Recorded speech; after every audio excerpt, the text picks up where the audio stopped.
रतनपुर गांव था। गांव बहुत ही खुशहाल था। सभी लोग बहुत अच्छे थे और अपने अपने कामों में व्यस्त रहते थे। गांव के चौराहे के पास बच्चे खेला करते थे।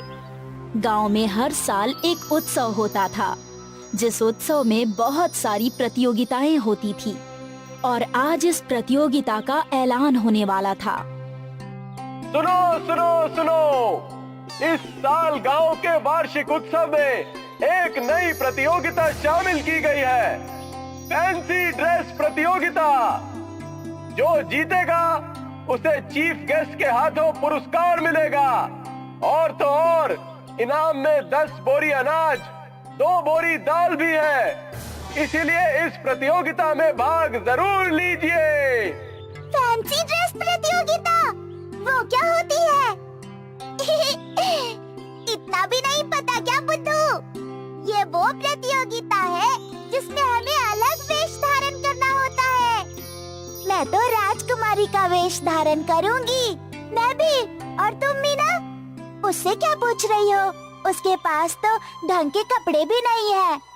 वो क्या प्रतियोगिता में भाग लेगी? हाँ। मीना ने अपने फटे पुराने कपड़े देखे और उसे शर्मिंदगी महसूस हुई। पर तभी मीना ने इनाम के बारे में सोचा। अगर मैं प्रतियोगिता जीत गई तो हमारे घर में कई महीनों का अनाज हो जाएगा, लेकिन मेरे पास तो कोई अच्छा कपड़ा नहीं है। माँ से पूछती हूँ। मीना दौड़ते हुए घर गई। उसकी माँ अनुराधा एक विधवा थी। अनुराधा को सिलाई का काम आता था, इसलिए वो दर्जी का काम करके अपना और अपनी बेटी का पेट पाल रही थी। उनकी आर्थिक स्थिति बहुत ही खराब थी। माँ, मुझे फैंसी ड्रेस कंपटीशन में हिस्सा लेना है। अब ये क्या नया? तू तो हमारी परिस्थिति जानती है ना मीना। हाँ माँ, पर इनाम 10 बोरी अनाज और 2 बोरी दाल है। यही सुनकर मैंने सोचा कि अगर मैं जीत गई तो कई महीनों का अनाज हमारे पास होगा। और तो और आपको तो कपड़े भी सिलने आते हैं। कपड़े सिलने आते तो हैं बेटा, पर सिलने के लिए हमारे पास कपड़े कहाँ हैं? मेरे पास तो बस सफेद साड़ियाँ हैं। अगर उससे तुम्हारे लिए कुछ सिलना हो तो बता दो। मीना सोचने लगी कि सफेद साड़ियों का वो क्या फैंसी ड्रेस बनवा सकती है। तभी उसे एक आइडिया आया।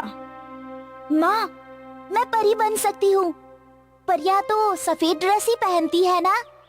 हाँ, पर परियों के ड्रेस पर बहुत सारी सजावट की होती है, जैसे मोती, फूल, चमकी। वो सब हम कहाँ से लाएंगे? आप ड्रेस बनाना शुरू तो कीजिए, मैं कुछ न कुछ ढूंढ लूंगी। ठीक है। अगले दिन मीना खेलते खेलते जंगल चली गई। वो अक्सर जंगल जाया करती थी। उसे तितलियों का पीछा करना और हिरणों के साथ खेलना बहुत पसंद था। और यूं ही वो जंगल के अलग भाग में चली गई। ये कौन सी जगह है? मैं पहले कभी यहाँ नहीं आई। उस जगह बहुत सारे रंग बिरंगे फूल थे और बीच में एक बड़ा सा पेड़ भी था। वाह, ये कितने खूबसूरत है। काश मैं इन्हें अपने ड्रेस पर लगा पाती। तभी अचानक वो पेड़ बोलने लगा। बिल्कुल लगा सकती हो। ये कौन बोला? अरे यहाँ मैं। मीना को अपनी आंखों पर यकीन नहीं था। वो पेड़ बोल रहा था और उसकी आंखें भी थी। ये कैसे हो सकता है? हो सकता है क्योंकि तुम जादुई जंगल में हो।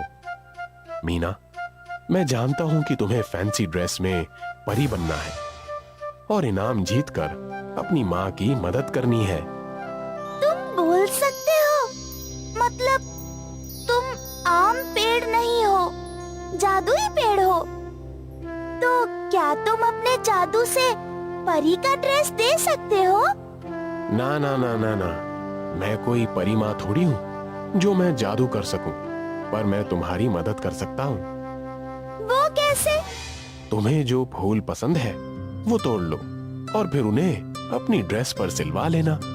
पर फूल तो मुरझा जाएंगे ना? अरे ये जादुई फूल है, कभी नहीं मुरझाएंगे। वाह, मीना ने तुरंत रंग बिरंगे फूल तोड़ लिए। शुक्रिया बोलने वाले पेड़। मुझे खुशी है कि मैं तुम्हारी मदद कर सका। All the best. वो सारे फूल लेकर मीना घर गई। देखो मीना, तुम्हारा ड्रेस तैयार है। माँ, मैं सजावट के लिए फूल भी ले आई। फूलों से सजावट? ये तो मुरझा जाएंगे। नहीं माँ, ये जादुई फूल है, इन्हें कुछ नहीं होगा। मीना ने एक फूल वाइट ड्रेस के ऊपर रखा और वो फूल वाइट ड्रेस पर चिपक गया। इसी तरह बाकी सारे फूल भी ड्रेस पर चिपक गए। रंग बिरंगे फूलों से वो ड्रेस बहुत ही खूबसूरत दिख रहा था। वाह, ये तो बहुत खूबसूरत है। माँ, पर परी की छड़ी और पर कहाँ है? अनुराधा ने अलमारी खोली और वहाँ से उसने पर और छड़ी निकाली, जो उसने पहले ही बना कर रखी थी। शाम को गांव के मैदान में स्टेज लगा था। गांव के सारे बच्चे अलग अलग वेश में थे। कोई राजकुमारी, कोई जादूगर, कोई पंडित तो कोई डॉक्टर। राधा और प्रिया झगड़ा कर रहे थे। तभी मीना अपना सुंदर सा ड्रेस पहनकर वहां पहुंची। उसे देखकर सभी लोग हैरान रह गए। प्रतियोगिता शुरू हुई।